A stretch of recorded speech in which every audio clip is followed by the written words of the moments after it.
एगटेक company वायजूस के लिए ये हफ्ता इम्तहान भरा रहने वाला है। इस हफ्ते शुक्रवार को कंपनी के निवेशकों की बैठक होने जा रही है और बैठक में निवेशक कंपनी के बोर्ड को भंग करने के लिए वोट कर सकते हैं। वायजूस के बोर्ड का प्रतिनिधित्व फिलहाल वायजूस रविंद्रन कर रहे हैं और उनके अलावा बोर्ड में उनकी पत्नी और भाई भी शामिल हैं। बोर्ड को भंग करने के पक्ष में निवेशकों के 50% से ज़्यादा वोट चाहिए और ऐसी पूरी उम्मीद है कि ये 50% से ज़्यादा वोट पड़ जाएंगे और कंपनी से बाहर का रास्ता दिखाया जाएगा। वायजूस रविंद्रन 26% के आसपास की हिस्सेदारी रखते हैं। सर, इस बीच वायजूस एक राइट इशू भी लेकर आई है, उसकी क्या स्थिति है? बायजूस गहरी मुश्किल में, आपको लगातार बता रहे हैं, वैल्यूएशन गिरने के कारण, फंड्स ना होने के कारण, तमाम जांच पड़तालों के बीच में इस बीच फंड जुटाने की एक और डेस्परेट और बेसब्र कोशिश की गई बायजूस की तरफ से, जिसमें 200 मिलियन डॉलर का एक राइट इशू लाया गया। बायजूस की तरफ से संकेत दिए गए कि 300 मिलियन के आसपास जो एग्जिस्टिंग इन्वेस्टर्स हैं, बाकी बायजूस के समूह परिवार के अलावा जो बाकी इन्वेस्टर्स हैं, उनकी तरफ से ऐसा माना जा रहा है कि 300 मिलियन डॉलर के आसपास के कमिटमेंट आ गए हैं। जनवरी में इसी पिछले महीने बायजूस ने 200 मिलियन डॉलर का यह राइट इशू फ्लोट किया था, जिसके ऊपर करीब 220 से 250% मिलियन डॉलर के आसपास के कमिटमेंट बायजूस के पास पहुंच गए हैं। लेकिन यहां से दूसरी बात जो शुभम ने आपको बताई कि अगर निवेशक के कमिटमेंट डालने को तैयार हैं तो ऐसा नहीं लगता कि उनका बायजू रविंद्रन और उनके परिवार के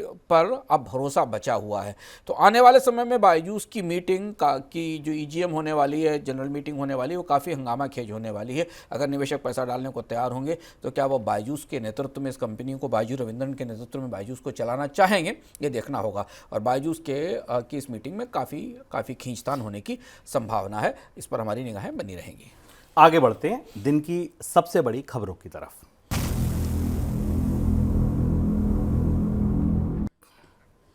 तो आज बड़ी खबरें दो धड़े से हैं। पहला तो पेटीएम और फिनटेक की दुनिया से और दूसरा एविएशन से जुड़ी 3 बड़ी खबरें हैं। तो एक एक करके पहले एविएशन की खबरों को लेते हैं। केंद्र सरकार ने एयरलाइंस को निर्देश दिया है कि वे यात्रियों के लिए एयरपोर्ट बैगेज की डिलीवरी जल्दी से सुनिश्चित करें।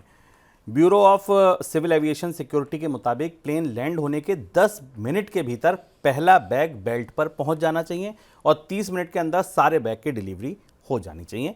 आमतौर पर ऐसा हो नहीं पाता है। अगर आप यात्रा करते हो तो आप देखिए बैगेज बेल्ट पर बहुत लंबा समय लग जाता है। सर, ये आदेश ठीक है, ग्राहकों के नज़रिए से पहली नज़र में समझ आ रहा है, बहुत अच्छा आदेश है कि जल्दी बैग मिल जाएंगे। एयरलाइंस पर ये कैसे असर करेगा? भारत में एयरलाइंस के लिए जो लोग रेगुलर ट्रैवल करते हैं उनकी सबसे बड़ी झुंझलाहट या चिढ़ ये होती है कि उनका बैग समय पर नहीं आता। और डोमेस्टिक एयरलाइंस में तो स्थिति है कि आपको 45 मिनट 50 मिनट तक फ्लाइट लैंड होने के बाद इंतज़ार करना पड़ता है। तो अब जो ऑर्डर दिया गया उस ऑर्डर के हिसाब से ये कहा गया है कि 10 से 30 मिनट के अंदर बैगेज लैंड होने के बाद बैगेज लोगों को डिलीवर हो जाने चाहिए। इससे 2 बड़े असर दिखाई देंगे। जो ब्यूरो ऑफ सिविल एविएशन इसको बैग्स कहते हैं। इसमें 2 महत्वपूर्ण बातें हैं। एक तो एयरलाइंस को अपने ग्राउंड ऑपरेशंस पर ज़्यादा इन्वेस्ट करना पड़ेगा, ज़्यादा लोगों को वहाँ लगाना पड़ेगा और एयरक्राफ्ट जो बैगेज का हैंडलिंग मैनेजमेंट है वो ज़्यादा एफिशिएंट करना होगा। और जहाँ पर सबसे बड़ी समस्या है, क्योंकि ये सारा मैनुअल काम है, अनलोड करना एयरक्राफ्ट से, फिर उसको ट्रॉली से कैरी करके बेल्ट तक लाना और बेल्ट पर उसे डालना। इससे एविएशन कंपनियों पर खर्च बढ़ने की संभावना है। उन्हें और ज़्यादा स्टाफ लगाना पड़ेगा इस समय सीमा को मॉनिटर करने के लिए। दूसरी बात यह कि इसे मॉनिटर कैसे किया जाएगा, ये व्यवस्था भी बैग्स को निर्धारित करनी पड़ेगी, क्योंकि हम देखते हैं एविएशन सेक्टर में जो भी कमिटमेंट्स हैं कि फ़्लाइट ऑन टाइम है या फ़्लाइट समय से या बैगेज मिल रहे हैं, वो सारे कमिटमेंट पूरे नहीं होते हैं। तो इसे मॉनिटर कैसे किया जाएगा। लेकिन ये एक बड़ी सुविधा है जिसकी मांग भारत में लोग काफ़ी समय से कर रहे थे कि उनके बैगेज समय पर आएँ, और पहली बार भारत में 30 मिनट की डेडलाइन तय की गई। तो इसलिए अगर आप नियमित यात्रा करते हैं और आपका बैगेज 30 मिनट से डिले होता है तो आप एयरलाइन से जाकर सवाल पूछ सकते हैं कि आपका बैगेज कहाँ है, 30 मिनट तक आपको क्यों नहीं मिला। बिल्कुल। तो 2 बड़ी बातें जो अंशुमान जी ने कहा, ठीक है, अगर ऐसा हो जाता है, कागज़ पे लिखा नियम अगर ज़मीन पर उतरता है तो निश्चित तौर पर आपके लिए तो ये आसानी होगी। लेकिन ये उतरा नहीं उतरा, एक तो इसको ट्रैक करना ज़रूरी है और दूसरा खर्चे बढ़ेंगे एविएशन कंपनियों के लिए। मुंबई एयरपोर्ट पर उड़ानों के लोड को कम करने के लिए एविएशन मंत्रालय ने एयरपोर्ट को उड़ान सेवाओं को कम करने का निर्देश दिया है। मंत्रालय के इस निर्देश की वजह से एयरपोर्ट को मार्च तक सैकड़ों उड़ानें रद्द करनी पड़ सकती हैं और इस वजह से यात्रियों के लिए किराए बढ़ने की आशंका जताई जा रही है। ये खबर उन लोगों के लिए सबसे ज़्यादा अहम है जो मुंबई के दिल्ली मुंबई या मुंबई से किसी भी रूट पर ट्रैवल करते हैं। तो सर, पहली तो स्थिति यही बताइए कि विकास हो रहा है, एयरपोर्ट बन रहे हैं नए नए, तो ज़्यादा उड़ानें उतरनी चाहिए थी। उड़ानें रोकने की नौबत क्यों आ गई? शुभम, वो लोग जो भी मुंबई रेगुलर ट्रेवल करते हैं, जिससे हम लोग हैं, और हम लोग ये जो लोग बॉम्बे जाने वाले हैं उन्हें ये पता है कि मुंबई से समय पर उड़ान होना असंभव है। मतलब आप सौभाग्यशाली होंगे जब मुंबई से कोई भी उड़ान समय पर आ रही होगी या समय पर आपको मिल रही होगी।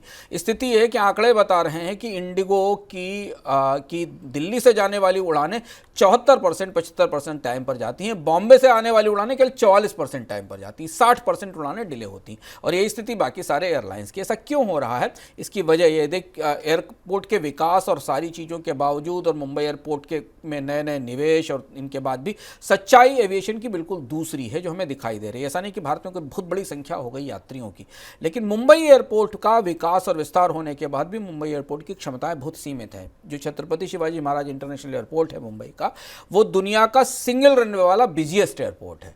पहले तो इतने बड़े एयरपोर्ट सिंगल रनवे वाले होते नहीं है। दुनिया का अकेला एयरपोर्ट है जहाँ एक सिंगल रनवे और बिजिएस्ट एयरपोर्ट है। और इसलिए यहाँ पर उड़ानों का दबाव इतना ज़्यादा है कि समय निर्धारित कर पाना मुश्किल हो रहा है, पहली चीज़। दूसरी चीज़ है कि मुंबई कॉमर्शियल फ़्लाइट्स के लिए, इंटरनेशनल फ़्लाइट्स का तो हब है, इसके अलावा कॉर्पोरेट फ़्लाइट्स का भी हब है। और मुंबई में एक बड़ी संख्या कॉर्पोरेट जेट्स की और प्राइवेट जेट्स की है, वो भी उतरते हैं और उन्हें उनके लिए भी स्पेस और समय चाहिए, और उनके कारण उड़ानें नियमित रूप से डिले होती हैं। कोई भी उड़ान मुंबई में समय पर नहीं आती।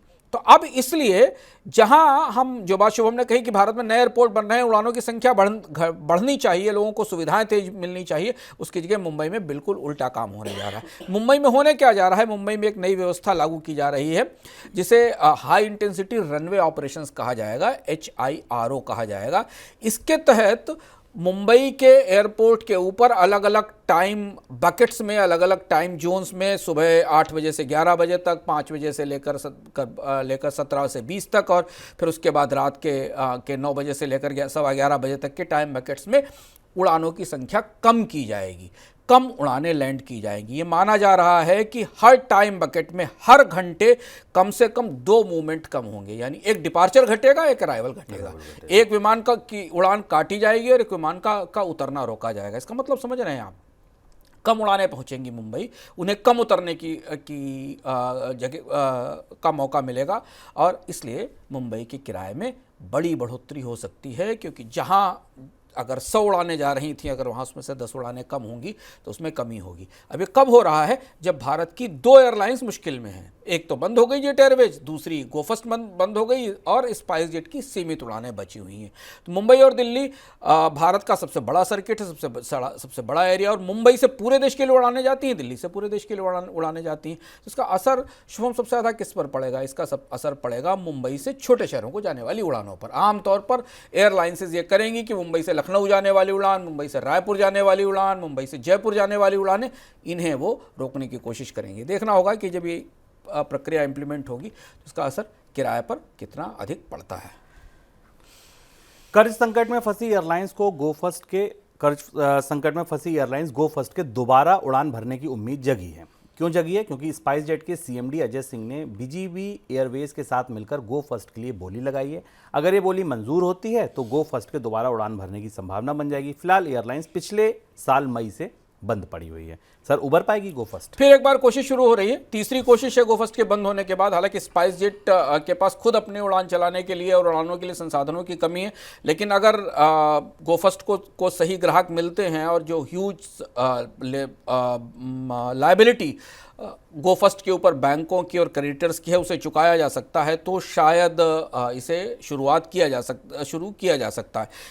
माना जा रहा है कि स्पाइस जेट को अलग से इसके लिए बड़े संसाधन जुटाने होंगे, तब गो फर्स्ट की उड़ानें शुरू हो पाएंगी। लेकिन एक बार फिर कोशिश शुरू ज़रूर हुई है।